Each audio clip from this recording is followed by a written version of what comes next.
Build your business gradually like it's a house. Matter of fact, like it's your only house. Because here's the big thing. Number one, if it's your only house, that means you need to build it to occupy and enter into it. Number two, you need to build a strong foundation on it to make sure you can be able to build upon it once you occupy the space. And then number three, you want it to be nice and sexy, okay? So on today's ER100, I want to talk about why you need to build your business gradually like it's a house. And those three key points I started with is kind of what we're going to touch the base on. Now, number one, the reason why it's important for you to do this is because you need to occupy the space as soon as possible. Because in this sense, you're basically homeless and you have all the material, you have all the resources to build a house, and you need to occupy it as soon as possible. And basically it means as you are staying outside, you're getting sick, your other competitors are building their houses faster, they're occupying the land even more, and they're able to even be cozy enough to be able to build upon the house they already have. So basically what it does, it creates an essence of survival mode, okay? You have to enter survival mode when it's the only house you have, because guess what? If you don't occupy that space, it means your competitors are moving forward. It means they're kind of a little bit, because here, think about this, guys. When you are outside of your house, okay, let's say for example you don't have a house and you're outside, you're not really thinking about all the small details within the house, because guess what? You're thinking about, oh my gosh, I don't have a house. So when your competitors have a business and they're building and they're moving forward, they're actually doing something in the market while you still have an idea of a house you want to build. So that's why it's important for you to build it gradually, because when you're building a house, you start with a blueprint. It's in an idea format, and then you start building it.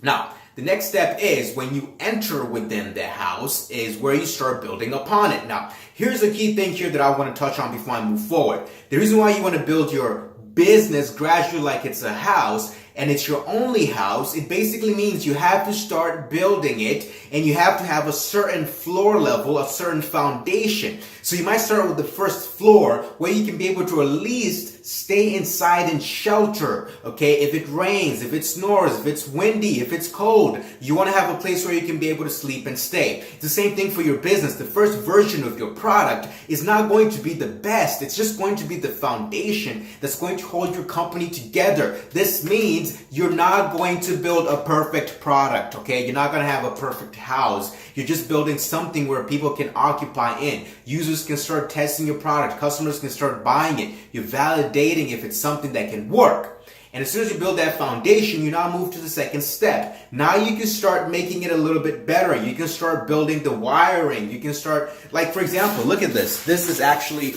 a part of the house that's kind of getting reconstructed at this moment. Now the entire house was already built for years, but now this part here, where I'm recording this video, is not getting constructed right now. So basically what that meant was, I can still live in the house, but guess what? Now I can build a little mini office in here that can help me do more work at home, right? You see what I'm trying to say here? Basically building like gradually like a house.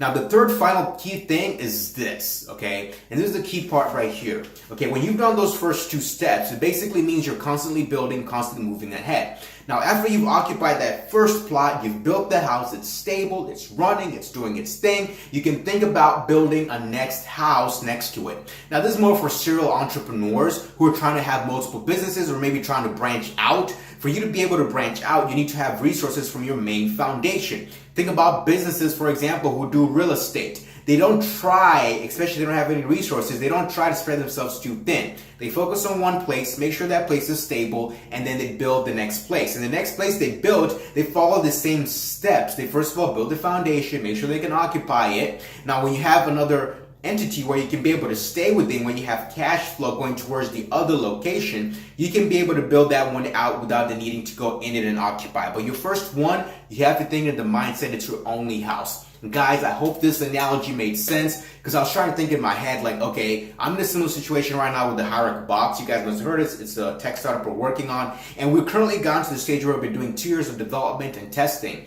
And now we're gone to the point where we're like, okay, the foundation is done. We're good to go. We need to release this product right now. Even though we have other features we believe are very important for users to be able to access and have to, we're like, well, we need to get out there and start getting people to occupy the product. And then when they occupy, we can always update it. We can always bring more remedies into it. It's kind of like an apartment, okay? You can be able to still update and bring cool more things to the apartment, add a pool or something, add a park in the backyard, whatever it might be. Just make sure you're building your business gradually, like it's the only house you have. It's the only place you have to stay. And when it's the only place you have to stay, it means there's going to be a point in time where you're trying to get very fast to the market. You can release the first foundation, the first base, where you can occupy at least a couple users in the market. And then you can build upon that. All right? I hope that made sense, guys. And I hope you enjoyed this episode of Entrepreneur Vault 100. And thank you very much for watching. And I'll see you on another episode. Peace out.